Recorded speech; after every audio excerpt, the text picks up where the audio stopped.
you're smart and work hard, but just aren't where or who you want to be. Welcome to your podcast, Real Confidence. I'm your host, Alyssa DeVere, and I'll be sharing a bit of brain science, some surprising social secrets, and a touch of tough love. Why? Because I believe confidence is everyone's fundamental right and choice. So let's get to it.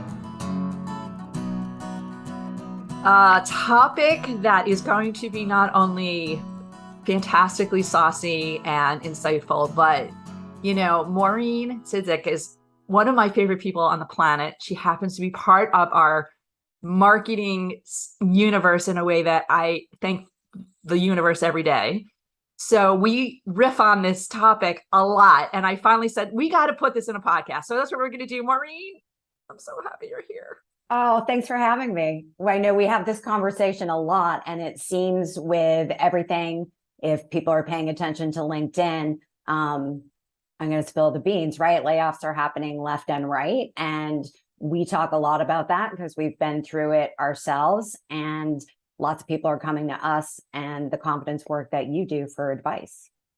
Oh, well, there is a lot of things in life that suck our confidence, but I think this is probably one of the top three, right? Is getting laid off. And, you just mentioned it's happened to us. I've been laid off. I don't know, I'm losing count, a couple times, let's say. And sometimes the layoff is couched with, we no longer need that function. But in some cases, quite transparently, it hasn't been that. It's just been, a riff with the owner or whatever it might be, right? So you've had your own scars, right? Oh, multiple. And, they say you never forget your first love. And I also think you never forget your first layoff. At least I don't, which isn't to say that you don't remember your second or third as much as the first. I mean, they all hurt, but that first one, the first time you're going through it, I think is particularly triggering. And I got my first pink slip 22 years ago. I was working for a .com startup. It was during the .com boom. We had been working crazy hours. We had a successful IPO, and then that bubble burst. And one day, our beloved, and he was beloved, CEO called us into an all hands to talk us through the current situation and how they were going to be restructuring. And what I remember is every person in that room was handed a personalized envelope. And inside the envelope was the name of the conference room that you were to go to learn your fate. So it didn't matter if you were staying or going, everybody was moving in a particular direction. And my fate was leaving the company, and it sucked. I loved that company. I loved the job. I loved the people I worked with. And even though I was in my late 20s, when I went there, it was a career change. So then I was like, oh shit. Maybe I'm not as good at coding because I was doing web programming then. Maybe I'm not as good at coding as I thought I was. And the truth was my skills were fine. I was just too expensive in relation to other junior members of the team to be retained. But it took me a good long time before I actually believed that was the truth and it wasn't about something I did or didn't do. Yeah. I think there's a lot of nuggets in everything that you just said. And in some cases, it is that questionable, am I good enough? People certainly visit that. But even if concretely that you did a good job, and, we've been talking on and off about some of the people that we know who are champions in their space that are still getting the hack job because the company, for whatever reason, decides that, let's get rid of marketing, right? Like, let's get rid of this. It's these slices, and you're like, wait a minute, like musical chairs. I just missed the chair, but nobody told me the music was even on, right? Yeah. So the emotion around it is really, really jarring, to say the least. You just said it leaves a permanent scar. The second, third, and fourth don't necessarily get easier, but maybe at that point we're kind of like, maybe this is just the way the world is. What do you think? Why do you think that first one is so deep? Well, I mean, it feels personal and it's an experience you haven't had before. So it's also going to trigger your brain to look at things in a very different way, a way that maybe you weren't used to, different. And you can apply to a bunch of schools or apply to jobs and not get those jobs. But once you're brought in somewhere and then you're asked to leave, I think from my own personal viewpoint, there was a time 5, 6 generations ago that if you were cast out of your tribe, it was literally the difference between life and death. Ooh. Well, and that's really kind of the key in there. You're cast out. So you have these connections, like you said, personal relationships, your ego, of course, all these things that contribute to your identity and sense of belonging. And yeah, getting cast out, we know that's going to trip up the amygdala in all kinds of wackadoodle ways. But I think at the heart of it is this: I don't belong. They don't want me. And yet the rational part of our brains, we're both business women, know that layoffs happen often for generic, sometimes legitimate, not always, business reasons that have nothing to do with who you are. That's true, right? So I think it feels personal when it happens, and people love to say it's not personal, it's business. And sometimes that's true, right? I worked for a company once who at the end of every fiscal year, based on department metrics, just sliced off the bottom 10% of performers. So it didn't matter what department you were in. If you were in HR and you weren't making your talent targets, your retention targets, like whatever it was, top 10%. So it was a very objective experience. And so I did not get laid off from that particular company. I don't know what the experience for people who did was like, but it felt very objective. But at the same time, if you talk to enough people in positions of leadership, I'll think you find that the decisions they're charged with making about who stays and who goes are highly subjective, and they're not without personal bias. Add to that, right, organizations today are so invested in making employees feel like they're part of something, right? So whether it's the corporate mission and impact, we're changing the world together, the culture of teamwork, whatever that is, one day it's being communicated that you're a valued part of that. And the next day, no, here's your separation package and the phone number of your HR business partner, right? So when you get voted off the island, it's a shock to your nervous system. We talked about what goes on with the amygdala and all the wackadoodle stuff, right? And your brain has built-in negativity bias. So it's going to look for what you did wrong, right? And then you're going to want to find the problem, fix it, and ensure that you're never in that position again. Because it also, right, it triggers our security and our survival instincts. And in some cases, those are very real. Like, how are we going to pay the mortgage next month? That's true for a lot of people. And once we go down that path of self-scrutiny, it is really hard to stop. And it's harder still to see your own skills, talents, and abilities. And I will say, especially if you were ousted from an environment where micromanagement was happening, at your level, in your position, or with your boss, because you're already being conditioned to not trust yourself. So that's like the double whammy, I think. Interesting perspective. Yeah, I love that.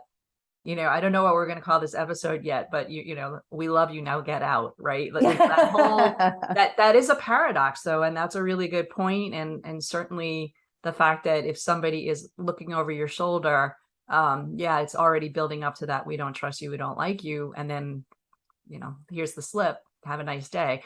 Does it matter? Does it matter if you get a nice severance package, if they handle it better and nicely and humanly, or does it just necessarily put us into that, oh crap moment regardless? I think you have the oh crap moment regardless. I think what the benefit of a nice severance package does is it gives you the time and space to actually feel how terrible the experience is, instead of having to rush immediately into action, right? In our culture, and I just mean like Western sociological culture, we like to action our way out of everything. And if we skip that step of feeling how awful it is, all of that stuff is unprocessed, right? And I from my perspective, that energy sort of leaks into everything that we're trying to create for the next step in our career. Yeah, it is absolutely 100% a grieving cycle. I spoke to somebody the other day who was really shocked at her layoff, and I don't blame her. She was considered a rock star and then some, and rewarded all along for her rock star-ness, right? So getting laid off one day out of the blue was, and when I literally talked to her on screen on Zoom, it was deer in headlights. She couldn't form a sentence. She really couldn't answer the simple questions of how can I help you? What would be helpful now? And I think you have to give yourself that time and space to grieve, to realize the suckiness of it all. And then also to learn from it, right? To reconcile, okay, it sucked. Maybe I could have done these things better, but in reality, these are the things I'm going to look for next time as signs, the micromanager, for example.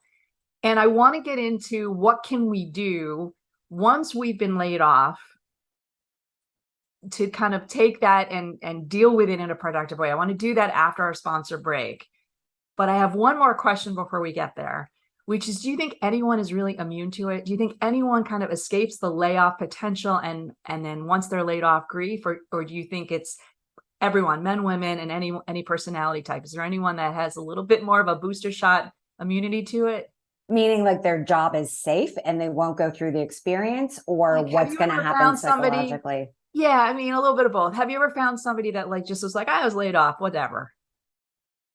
I have been that person at one point in my life, probably my third one. And I say that because the entire division that I worked for inside a very large multinational conglomerate, our severance package was like a year long. Right. So I was like, okay, whatever. Like I didn't have an immediate needs that I needed to fill. But no, I think everyone sort of takes a step back and questions, was I locating my identity in the wrong place in my life? Right. Was I building my identity on something that could shift? Yeah. Was I naive to think that this couldn't happen to me? And yeah, I would say the bigger the severance package, the more likely you're going to see, like a shrug of the shoulders and okay, I'll figure out what's next. And if it's happened to you before, right? Like you said, you kind of like, okay, it is what it is. But I think the point of the matter is, I don't really think anyone's immune to being laid off. I don't think anyone's immune to feeling shitty after a layoff. So let's take this well-deserved sponsor break. When we come back, let's talk about what anyone can do to deal with it more productively when it happens, or if it's happening to them right now. Okay, we'll be right back. This podcast was sponsored by the American Confidence Institute.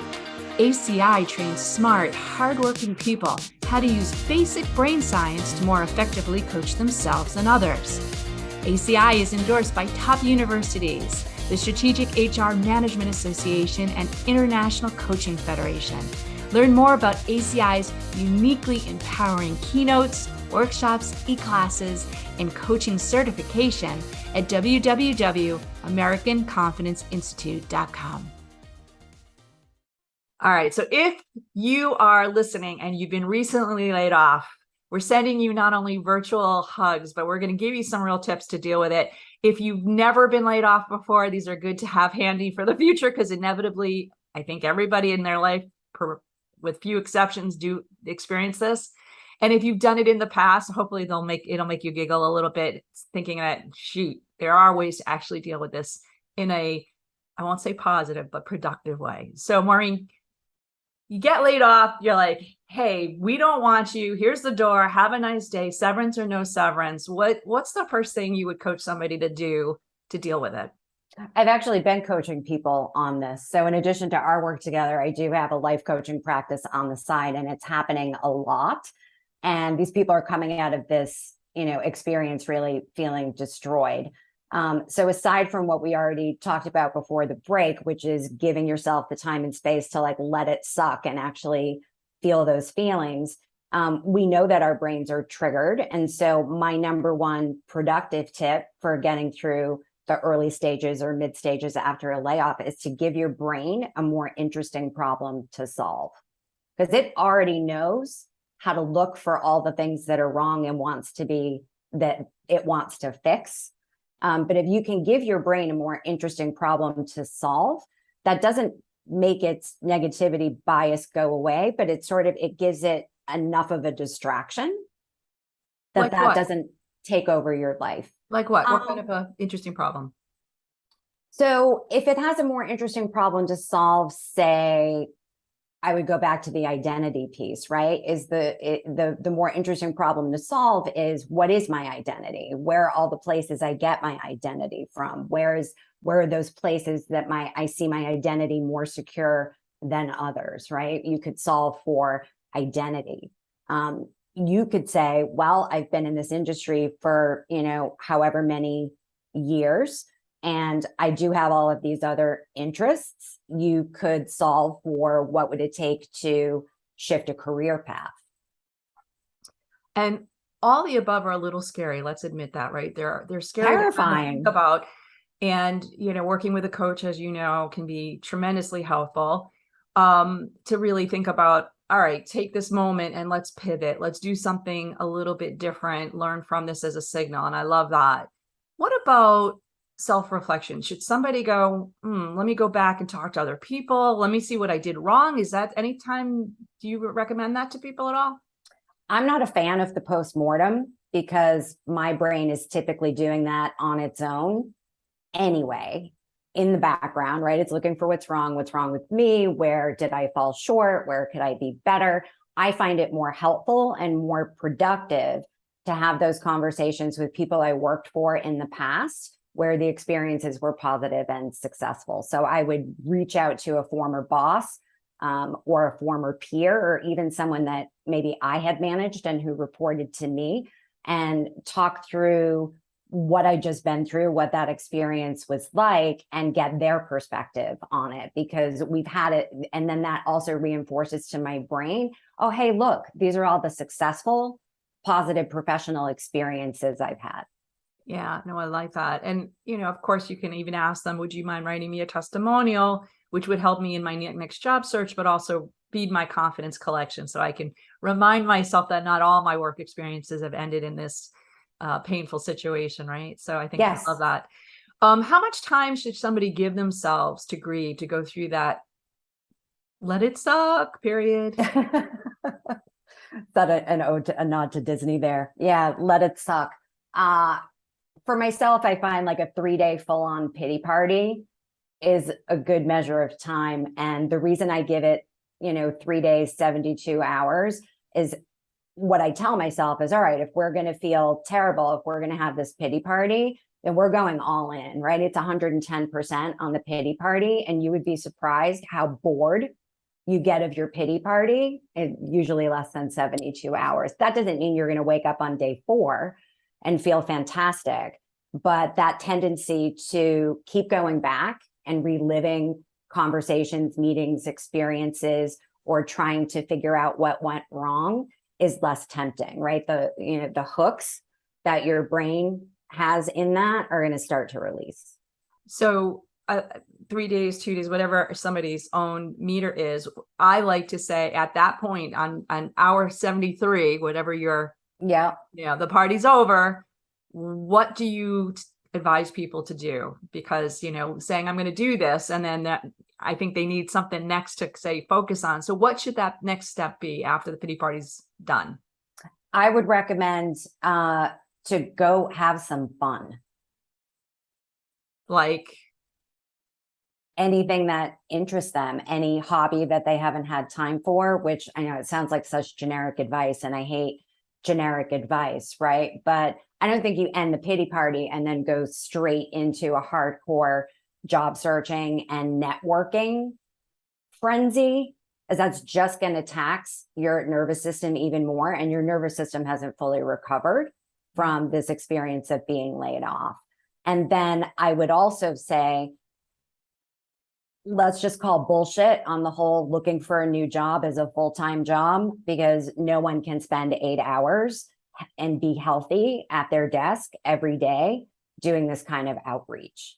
So finding that thing that is fun for you, whether you're going to the park, playing with your kids, hanging out with your dog, knitting, cooking, baking bread, whatever it is, something that can balance that tendency to just go into action mode, so you can kind of calm your whole system across the board, because you want to generate as many good feeling hormones and brain chemicals as you can, to counteract all of those stress cycles that are still going through your system. It's great. Now we are at our time limit. We could talk about this forever. We probably will talk about this forever. But if you're listening, 2 things I want you to take away. One is that Maureen and I have had a whole book's worth probably of layoff experiences ourselves and people we talk to every day. It's happening everywhere. So if you're in this situation, you are not only not alone, but you will survive. And we're here. You can't see our faces, but we are here telling you straight up, you will survive. You'll be fine. And in many cases, probably most cases, you'll actually be grateful because it's going to take you on your next chapter that if you put your mind to it, can be magnificent. So please take the experience, mire in the suck for a little, as Maureen said, and then come out and do something productive in a way that this becomes not so much an endpoint, but just part of the journey. Maureen, the second thing I want people to know is you are one of the most spectacular coaches, and I should have introduced you in the beginning. You're not only an ACI certified coach, but you do all kinds of different coaching. Somebody who wants to get Maureen-ness, which is a gift, how do they do that? How do they reach you best? If they're interested in coaching, they can find me at muddylotuscoaching.com. So that's a riff off of No Mud, No Lotus, which is my way of saying, it's a kinder way of saying no pain, no gain. That mud is the suck, right? That the lotus needs to go through in order to come into a full blossom. So they can find me at muddylotuscoaching.com. I'm at muddy.lotus.coaching on Instagram. And if you look at the show notes, you will see the spelling of my short but tricky last name. You can also connect with me on LinkedIn. It's beautiful. Thank you so much. I thank her every time I meet her for her presence in my life. I thank you all who are listening for being here with us today and hope to hear more great stories online. Please contribute if you've been through a layoff or if you have topics you'd like to hear. We would love to hear from you. Thank you. Talk to you soon. So before we completely wrap up, I want to let you know that full transcripts and show notes for this and other episodes can be found on the website, www.americanconfidenceinstitute.com/podcast. I also want to remind you once again that the best way to get confidence for yourself is to give it to others. And you can do it so easily just by liking and sharing this episode on your favorite social media channels. You can even give me some confidence fuel by sending in any comments about the topics I've covered or ones you'd like me to consider for the future. So for now, this is Alyssa DeVere. Thank you for helping to bring more confidence to the world. This podcast was produced by Mindful Media. All rights reserved by Alyssa DeVere and the American Confidence Institute. Music written and performed by Jeff Weinstein.